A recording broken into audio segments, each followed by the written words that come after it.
Okay, folks, welcome to Thursday Night Stock Charts Live. This is where we talk about the really the day. I mean, what a day. I just got to send out an email to, I had to reboot everything a couple of minutes ago, and all of my invites did not go out. So I just want to send it out to about 5,000 people, and we'll get started. While I'm waiting for this to load up, something very slow about my software here tonight. We're going to talk a little bit about zero DTE.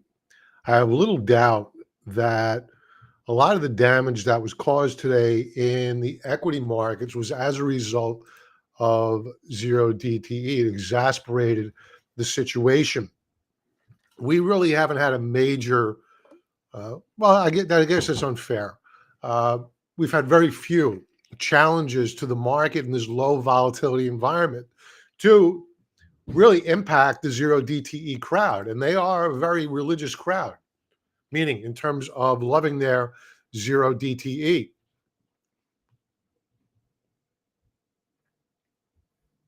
All right, so the one to you folks went out. Members. The other one did not go out. Yeah, that's what I figured. Bear with me 1 second, folks. A lot of people did not get invited. And we want them here. We want them here. And if we have to go over a couple of minutes to make up for the time that I'm wasting right now, we'll do so. All right, as I'm waiting for this to spool, if you're wondering what the heck am I waiting for here, this is what I'm getting. Here's my email provider, and it's telling me it's unresponsive. I've been unable to send out invitations to everyone that I've wanted to. All right, so edit. I think I have it now.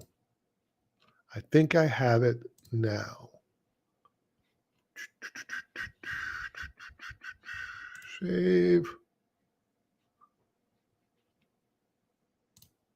Send now. Go. Go. Send. Oy vey. Watch this. Watch. This is what I'm doing.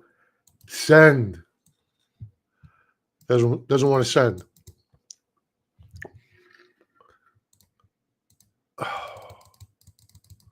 Only when I'm live. Okay. Let's go to comments while I'm waiting for this idiotic thing to work. Only 8 people on. Franklin, hey, brother.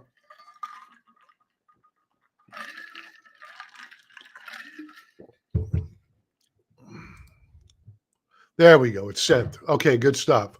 All right, finally. Slow start tonight, folks. I'm very, very sorry. But we will be talking strategy tonight. And I will be doing a few I told you so's. Not to our members, but to those who don't want to join. All right, Donald. Oh, I got you, WBA.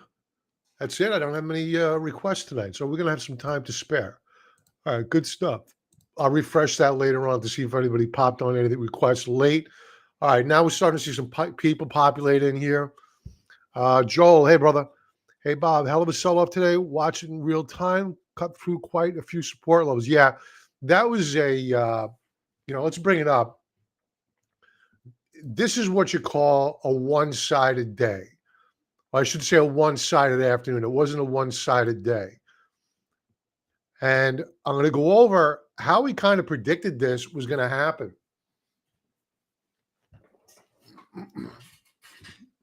So we hit a peak. We hit resistance at or about noon.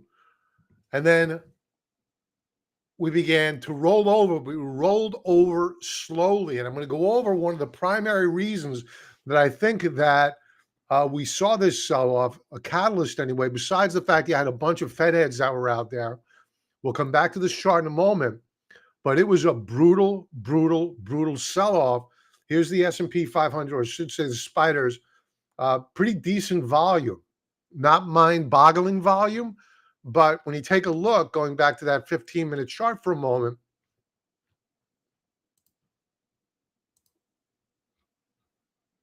take a look at this volume here. Here was the morning.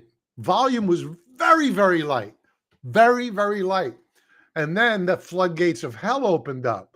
So when you take a look at this daily volume,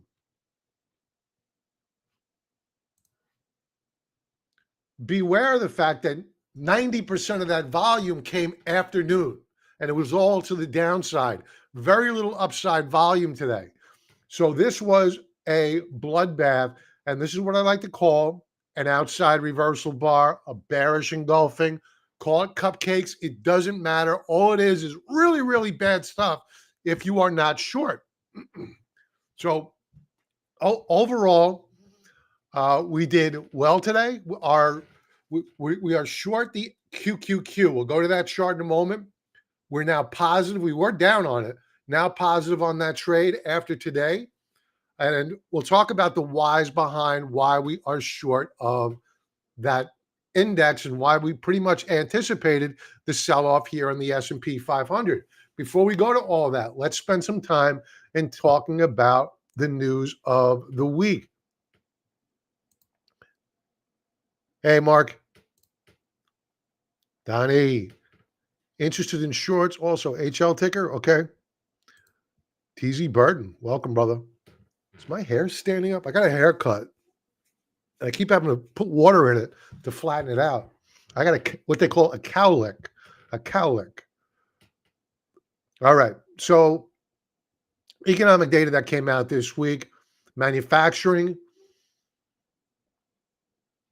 slid a little bit. Construction dropped like a rock. ISM manufacturing, this is a classic case of good news is bad news. ISM manufacturing moved back into expansion territory. So any read above 50 is a sign of expansion. Any read below 50 is a sign of contraction. Here was our first Fed head that was out. Factory orders came in hot. More Fed heads. ADP. More jobs than expected. Good news is bad news, as sick and perverse as it is on Wall Street. You would think, oh, that's good stuff. Stock market should rally. No.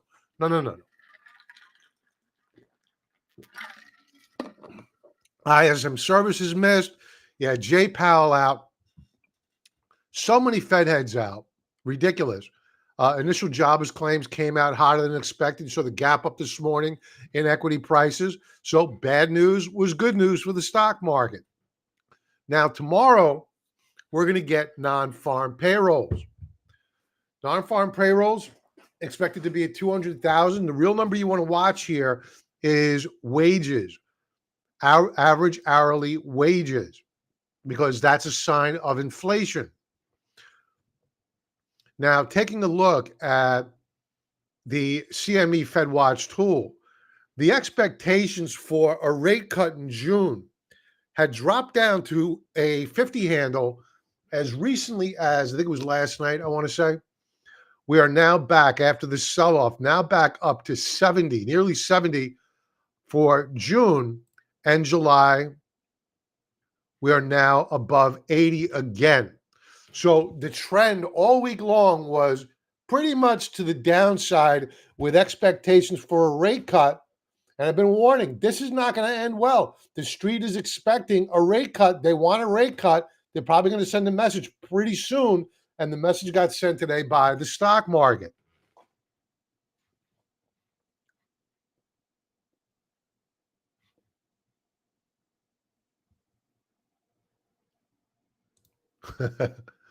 Thank you, Donnie. Appreciate that, man. Silver, yes, We're long of it. We remain long. Hey, Joel. Yields fell as the market sold off. Something new happening here.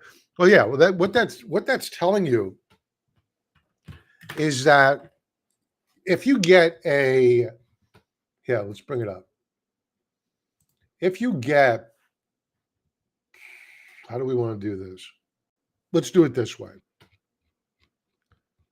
I think you can get intraday on the TNX.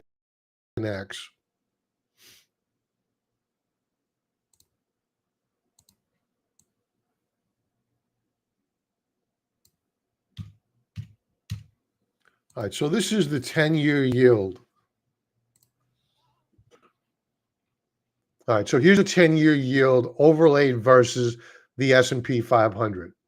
Now, the market, to its credit, has been able to grind up higher with rising yields. So what happened today was that, let's go to a 15-minute view. Yields started out strong, but when you get a precipitous sell-off in bond yields, that isn't necessarily good for the equity markets because the bond market is the tail that wags the stock market dog.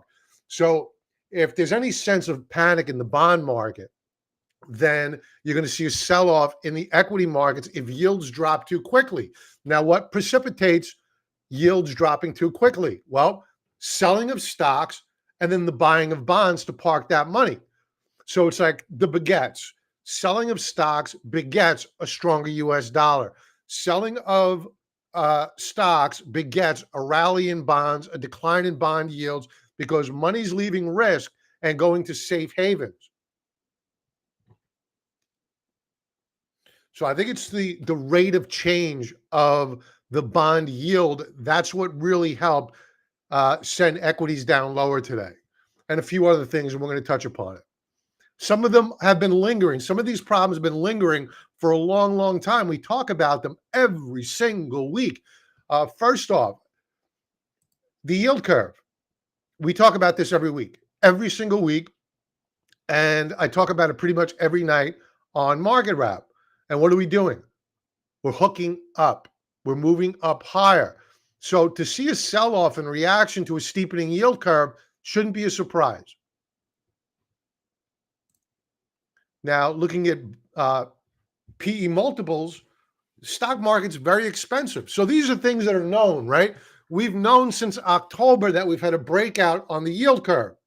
We've been retesting support and getting ready for another move up higher. This week, what are we doing? We're moving up higher.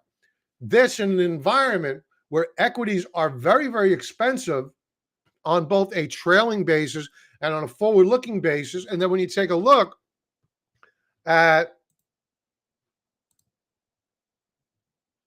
prices of technology relative to the S&P 500, tech stocks are more expensive now than they've ever been, even to include the dot-com bubble. And we're well above that now.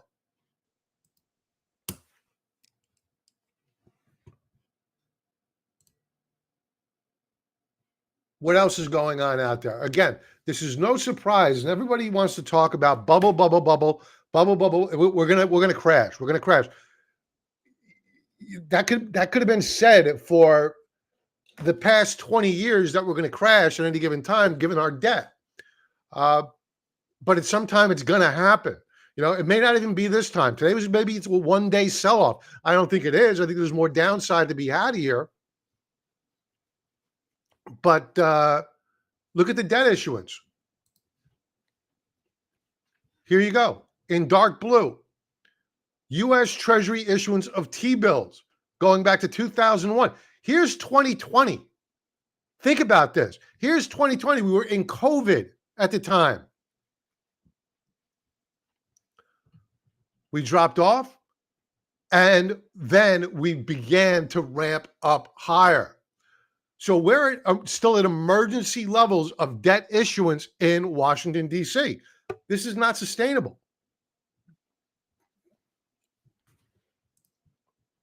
Liz Ann Saunders, So you have all this debt that's being printed in an effort to try to, of course, help their, uh, meaning the politicians, their special programs, which don't help you and I.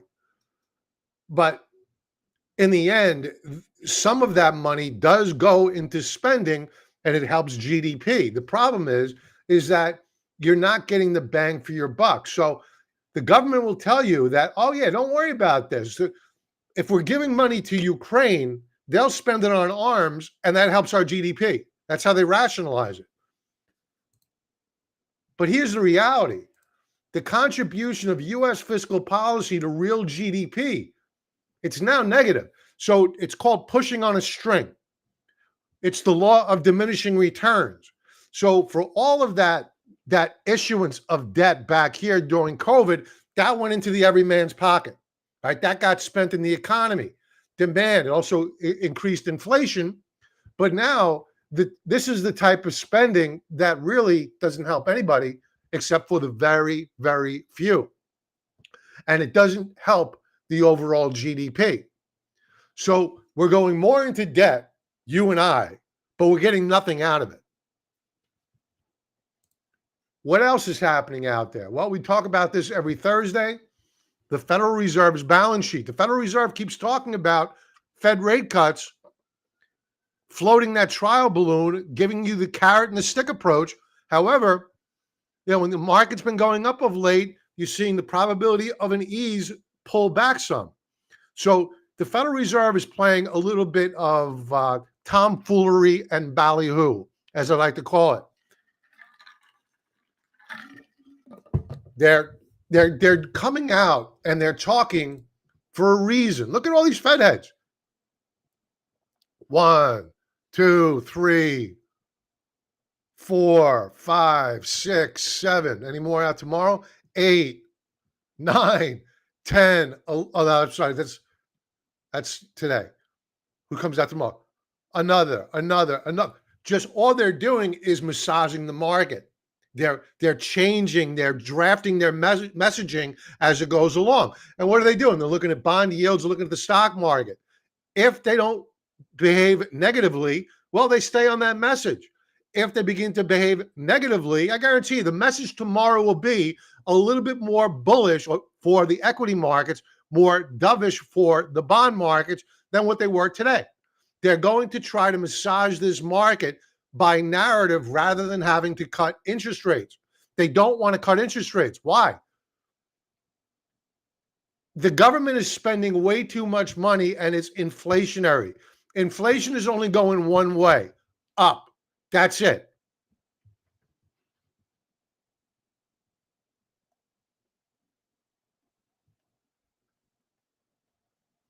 What else is out there? We're going to come back to this in a moment. So you have manufacturing. We already kind of touched upon this, which is contracting. This goes back to Liz Ann Saunders. Here's what that spending is doing for manufacturing. It's not expanding as you'd want it to. Now we got this coming out. Mainstream media. Bird flu apocalypse after Texas dairy worker falls ill. All right, this is the new thing that's going to be coming out. I've been hearing about this. I ignored it the first time. Now this is like the third time over the past couple of days I'm hearing it. Now it's starting to get some legs. I don't even want to get into this. All right, so oh God. It only gets crazier from here, folks. All right, let's listen to it. Let me make sure I'm sharing my audio.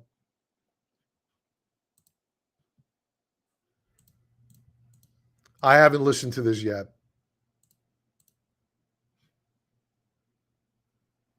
Ukraine, the determination of every country represented here at NATO remains rock solid. We will do everything that we can, allies will do everything that they can to ensure that Ukraine has what it needs to continue to deal with Russia's ongoing aggression against Ukraine, an aggression that gets worse with every passing day. Ukraine will become a member of NATO. Our purpose at the summit is to help build a bridge to that membership and to create a clear pathway for Ukraine moving forward. Of course. Okay. So the reason why we have this war to begin with is that we insisted upon Ukraine being in NATO. Now you have over 500,000 Ukrainians dead, a couple 100,000 Russians. For what? For what? So if the game plan is to admit them into NATO and then under Article 5, we become obligated to go to war with Russia, which is an unwinnable war. So this came out. This is published on Twitter at 12:42. But what happened around that time? Right? We were rolling over, and then a bloodbath. You're going to tell me that there's no connection here? Add to that. Let's stick with this for a moment. Iran rocked by overnight terror attacks. This is getting bigger. Iranian embassy over in Syria attacked by Israel. This is not we're not here to pass judgment on who's right or who's wrong. Our goal here is to say, okay, what impact does this have on the markets? I'll leave the armchair quarterbacking of who's right, Israel or Hezbollah or this guy or that guy, Russia, Ukraine. We're going to save that for the partisans. All we care about here is peace, harmony, and making a buck, okay? So how does this all impact our investment? Well, World War III, I could say unequivocally, is bad for the stock market. It's bad due to the fact that it's inflationary. It's bad because it means that we need to print more money that we do not have.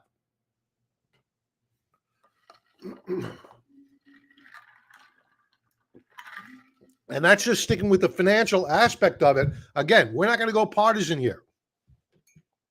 So what else is adding to this fire in the equity markets? U.S. gas prices hit highest level in 6 months amid speculation Biden will drain more oil from petroleum reserves. Excuse me. 2 days ago, or 3 days ago, they broke their rule about not paying any more than $79 a barrel for oil to refill the SPR. They paid $81 a barrel. Now they're saying, oh, no, you know what? We're not going to refill it anymore. And now there's speculation they're gonna drain more from it. The mixed messaging here is bananas. Why are they even talking about refilling it? Why are they not just nibble, refill it and not scare the market? Do it very, very slowly and keep your mouth shut. Do it very, very quietly. This is just stupid. It's just stupid. And here's the chart. We've been talking about this for a while now. Before.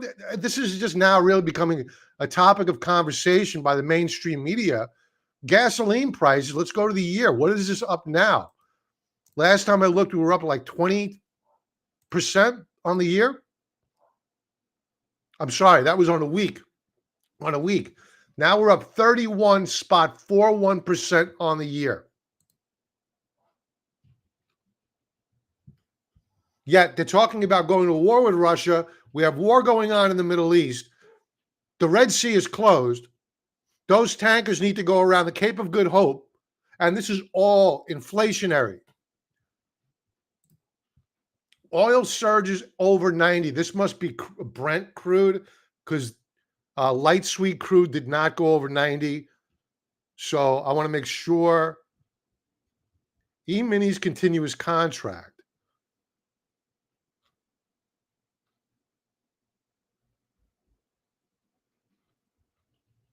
So they're using the futures market.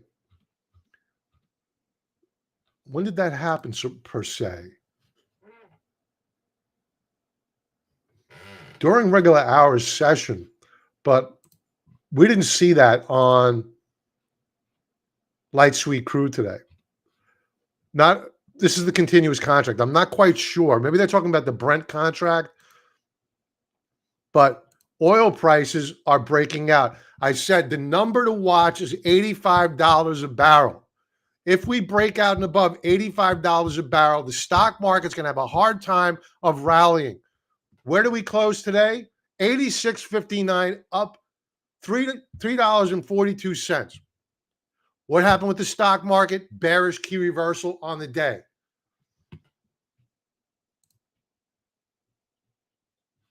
So we'll go now. We'll talk about strategy a little bit here for how we're going to proceed moving forward.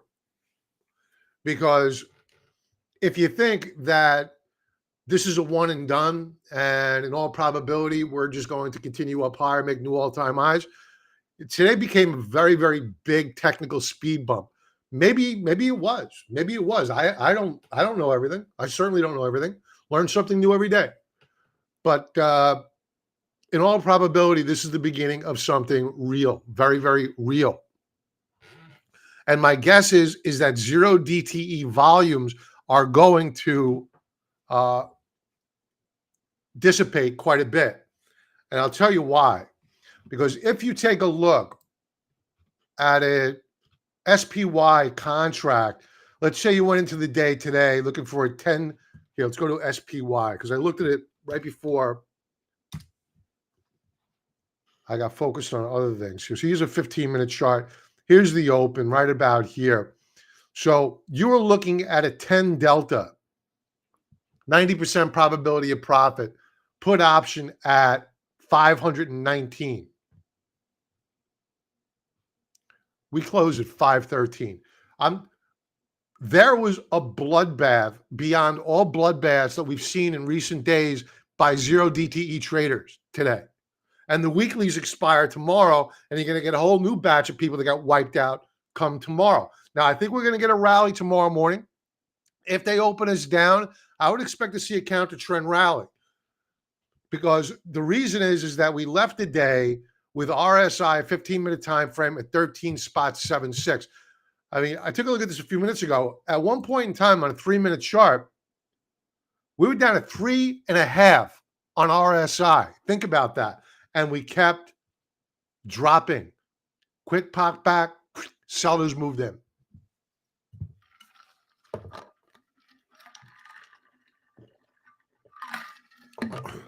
So let's take a look at how we're looking on a weekly time frame with one trading day left to go in the trading week.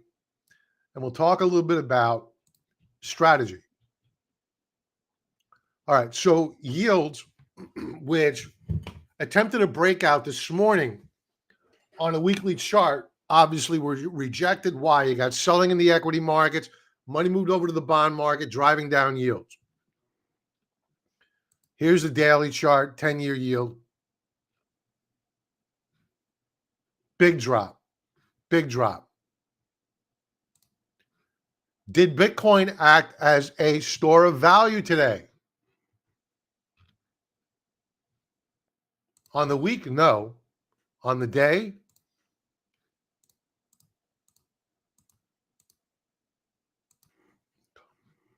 it was up. So it did act as a store of value today. TLT, 20-year bond ETF, is down on the week still. No reversal yet. Another trading day to go here. Daily chart.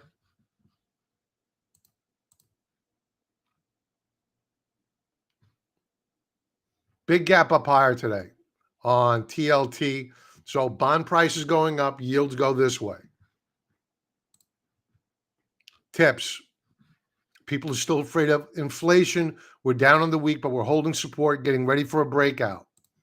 The dollar Reversal week so far.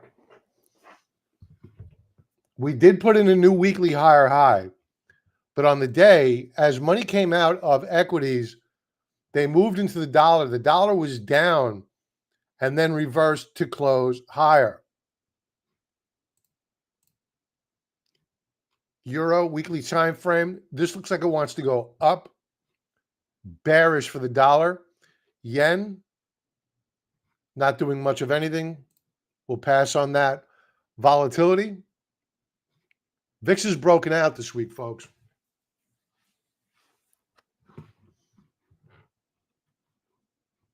And we've been talking about this for a while, where you've had the S&P 500, which the VIX is supposed to trade inversely of.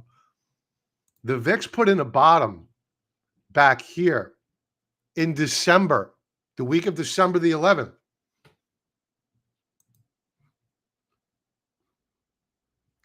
But what has the S&P 500 done? It's gone straight up. And all we've been doing ever since is putting in higher lows. All we've been missing is higher highs on the volatility index. Right now, with one trading day left to go, maybe we'll fail tomorrow, but with one trading day left to go, we have broken out to a new higher high. If we close with a 16 handle, that's a higher high. And look out below for the equity markets moving forward. Let's go to a daily chart. Let's see the quality of the close. I bet you it was ruthless. Look at that. Closing just off the highs of the session, a breakout. Again, I think that they're going to pull this back in tomorrow. And they're probably going to do a retest of 1570. And then we'll see if they reverse it off of that level to put in higher highs. Now, as for the S&P 500, it's got a lot of problems.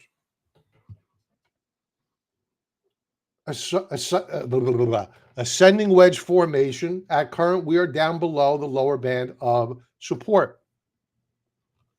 Now, on a daily chart,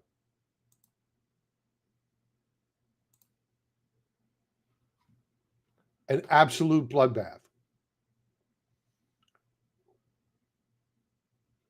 Now, the reason why people should have expected this is that during this rally up here, this is probably the first time I've seen this in my career.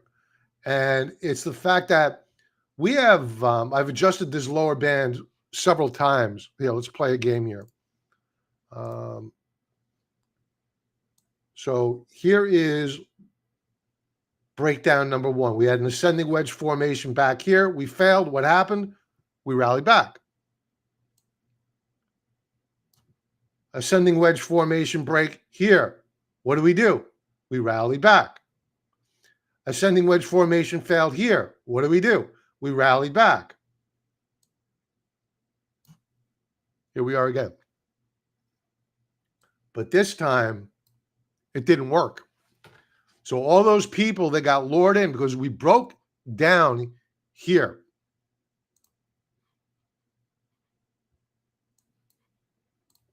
And I warned on Market Wrap, I said, listen, they gapped us down. They've been doing this where they've been conditioning people. Ignore the breakdown. It'll bounce back. Conditioning people. So we broke down, rallied back yesterday, and we faded off of that high. Today, what did they do? They gapped us up. Always beware of the gap. And it was on very, very thin volume. I showed you that earlier. And we reversed hard. This is extremely bearish. Extremely bearish. So it looks as though the path of least resistance, absent a huge rebound tomorrow morning on a jobs number that is just simply spectacular for the market, looks like we're probably going to head lower here. Dow Transport. Let's just say we're at support, potentially breaking down. Daily chart. Daily chart. Yet again, we have failed to hold 15,800. This is like the 10th time we have failed to hold the support level. Let's take a look at that 15-minute view. That looked like a doozy. Whew. What a short that was. Dow Jones Industrial Average weekly view, similar to the S&P 500. It's probably moving lower. Daily chart, outside reversal bar, on volume, trip Qs, of which we are short. And if they rally this, I'll probably be adding more to the short side very, very soon using what you call a bear put spread. Now, we are long at current a short vehicle called the SQQQ.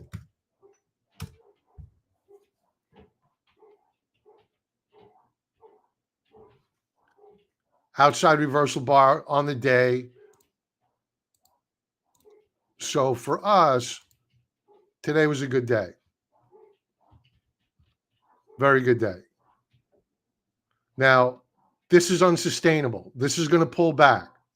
So what I plan on doing is as they rally the triple Qs up and into resistance, I'll open up what you call a bear put spread, buying the deep in the money, 70 delta call option, simultaneously selling a 30 delta call option. Take a look at the momentum indicators. They've been signaling weakness for literally weeks now, months. Big volume bar. Intraday view.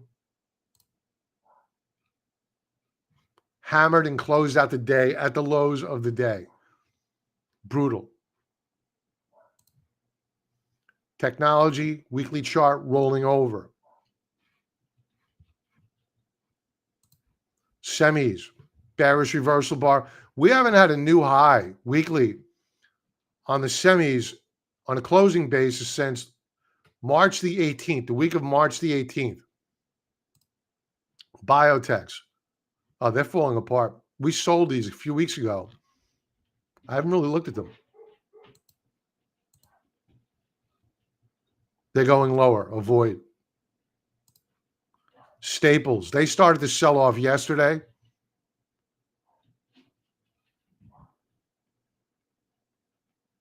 They're going lower. Daily chart.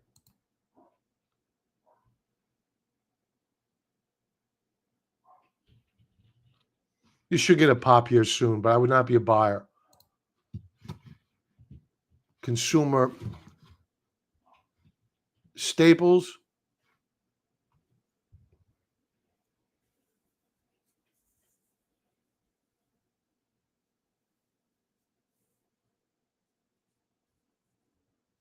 Avoid. I mean, there's nothing good here. It's all very, very bad. Emerging markets, they're holding up a bit, but they will fall. Yeah, they're going to fall with equities. They tried to break out, unable to. Big volume, avoid. Energy. This has got to correct soon. Very strong week, but we're trading up and into the third standard deviation Bollinger Band. What's keeping energy up? The fact that our oil prices are skyrocketing. We're entering a time and place where you have a commodity bull market. And what does that mean for prices paid at the pump? Well, they're going up higher, right? Everything's going up higher. So this is a type of environment where you want to own things that if you drop on your foot, it's going to hurt. So a stock certificate for NVIDIA is probably not going to help you too much in this environment. Having a few bars of physical gold, physical silver, they'll help you out. Let's go to a daily chart here. We did close down on the day. That makes sense.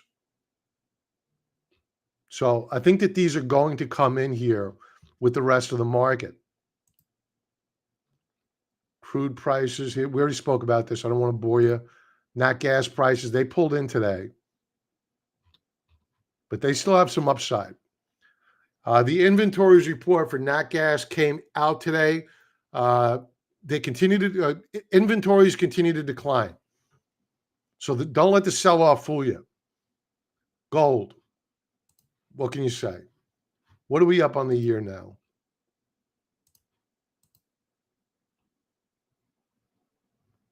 Up around 11.5%.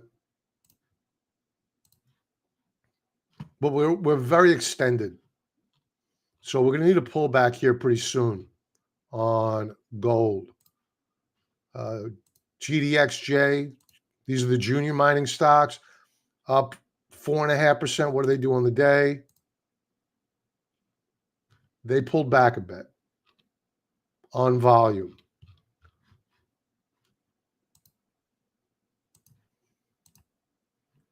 You know, I'm a very big bull on gold right now, but if the equity market sells off, you got to expect that the gold stocks are going to sell off as well. So just be forewarned.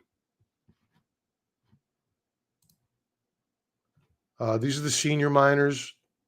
They broke out on the week, one trading day left to go. Daily chart. We're very extended here. Reversal bar. I think we pull back with equities. Silver. Big breakout on the week. Loving it. We added more last week.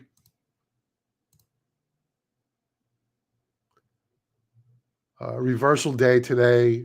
No great shock. All right. Let's leave it off with some silver miners. Weekly view. Strong week. I'm sure on a daily chart, they were down as well. Yes, 2%.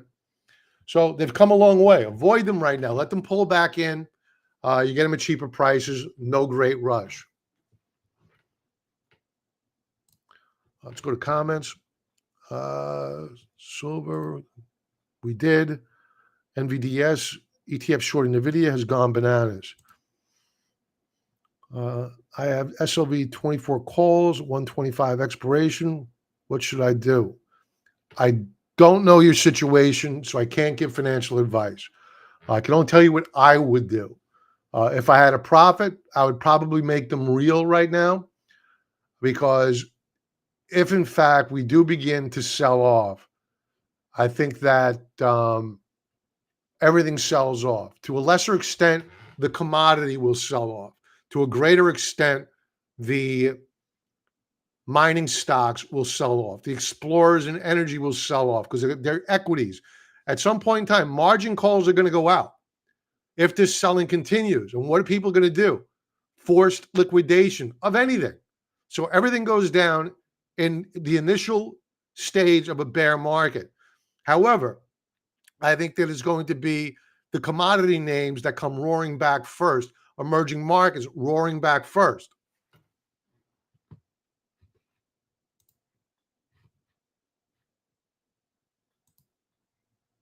Let's do some chart requests.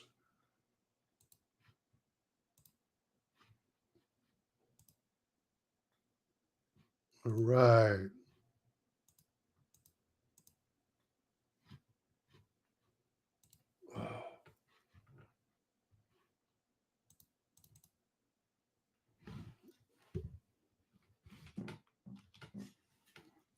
What do we have? First one up is going to be WBA. Is that Walgreens Boots?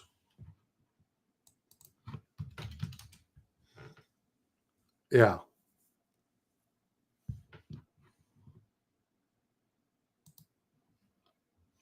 This got taken out of the S&P 500.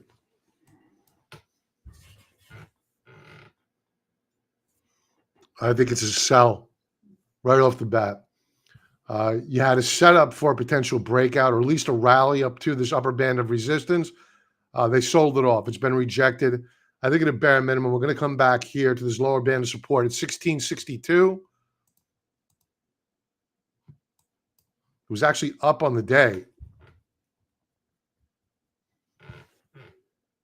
Perhaps some news, but I think ultimately this goes lower. I would avoid it.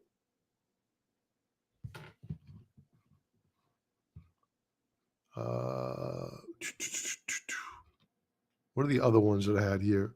If somebody typed in, oh, HL was one of them. If you typed in the symbol earlier, please let me know. Remind me, and I will go over it. Helka Mining, consistent with what I've been saying about equities in general. If you get a sell-off in the market, everything's going to go down. Some more than others.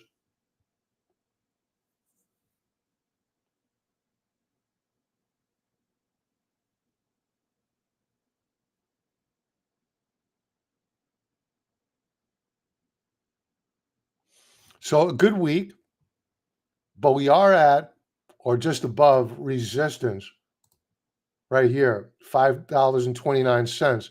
The question is, do we hold it with one trading day left to go? And looking at this chart here, we had a reversal day today. We will probably move lower tomorrow, putting into danger this breakout. So I would not be a buyer here right now. I'd wait to see whether or not we close out the week above 529. Then next week, I'd look to see whether, A, of course, the equity markets in general are holding up or are they selling off. If they're holding up and you're still bullish on the name, I would look for a retest of 529, buy there, tight stop right below. That's the shot. Let's take a look at NVIDIA.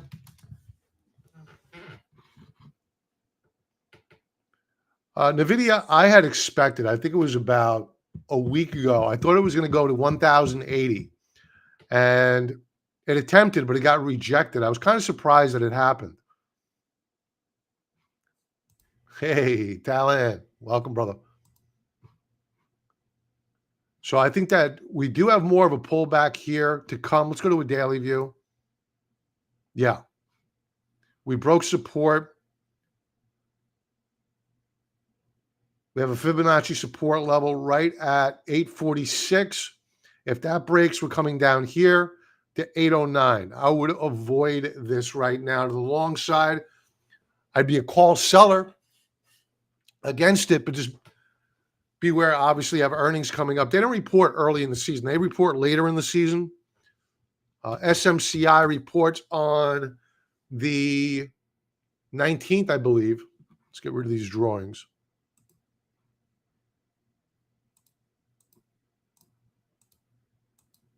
Let's get rid of the drawings. Okay, there you go. Let's go to a weekly view. Yeah, this is in a bit of trouble.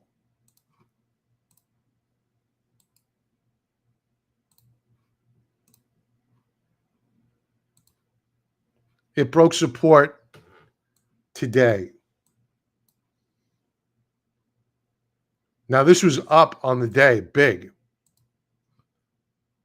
It hit a high on the day of 1,057, and it closed at 966.70. That is a complete rejection. So I think that this stock is in quite a bit of trouble. Now, it doesn't mean that they're going to drop like a rock tomorrow morning. You got to remember that we left the day very, very oversold. Right? Really got taken to the woodshed. I completely expect for there to be a rally tomorrow, but the question is, does it close on the day higher or does it reverse like it did today? I think there's a very good chance we rally, we hit resistance, sellers move in.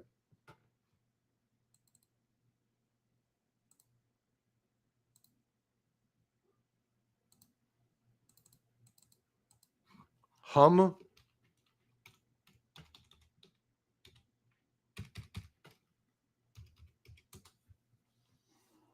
Oh, Humana. Where did I read about them? Oh, man. Something I read about them, and it got me optimistic about it. But obviously, that was premature. We broke support here on Humana. Let's go to a monthly chart. Yeah, this is in the bear market.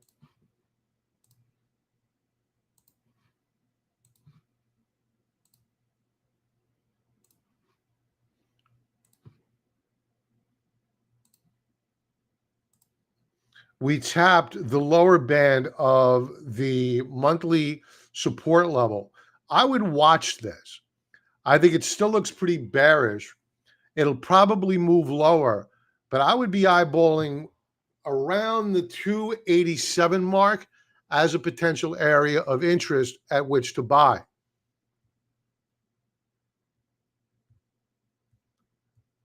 This is like the mother of all defensive stocks. I'm surprised that this has gotten beat up so much, but I think that it's to be avoided right now.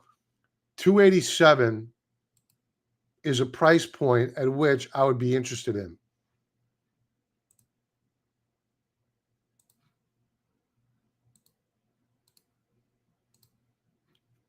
It's not letting me do an alert. Why? There we go.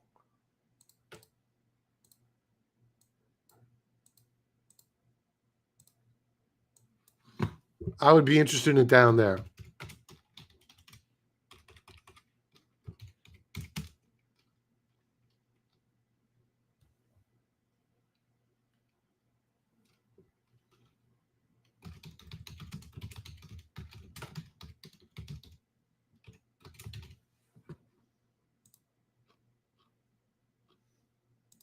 Keep that active for 45 days. Just go to a daily view.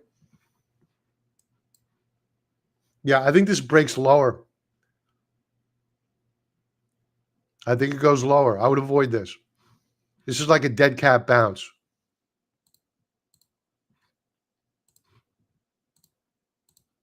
I think this fails. This goes lower.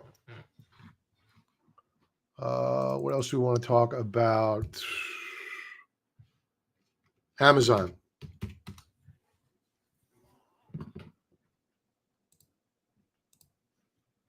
Now, Amazon bearish reversal bar on the week.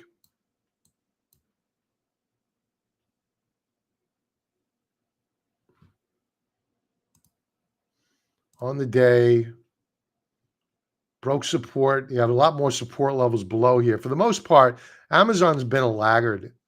It hasn't broken out with the rest of the market. So is this just a typical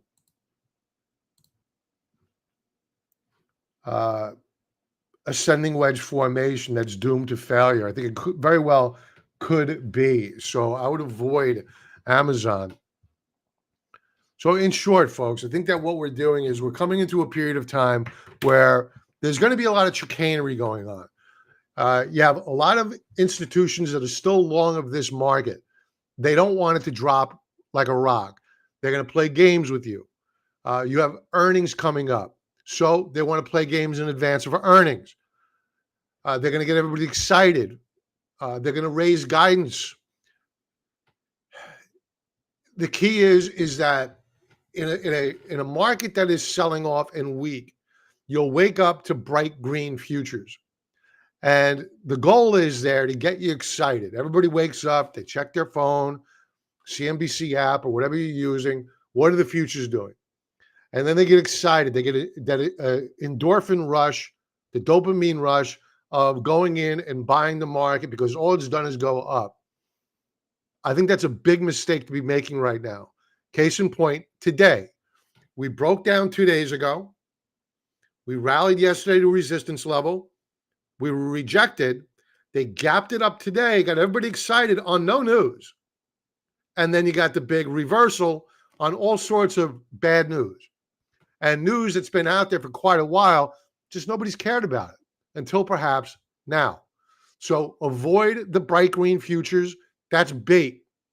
You're here right now at 7 o'clock Eastern Standard Time watching me when you could be doing something else like Dancing with the Stars, watching that show. Rather, you're trying to figure out what the next game plan is. For me, the next game plan is looking for a rally and looking for a point at which to add to shorts. With that, folks, everybody have an awesome night. And thank you for being here. Like, subscribe. You know the deal. I will talk to you soon. Have a great night. Be well.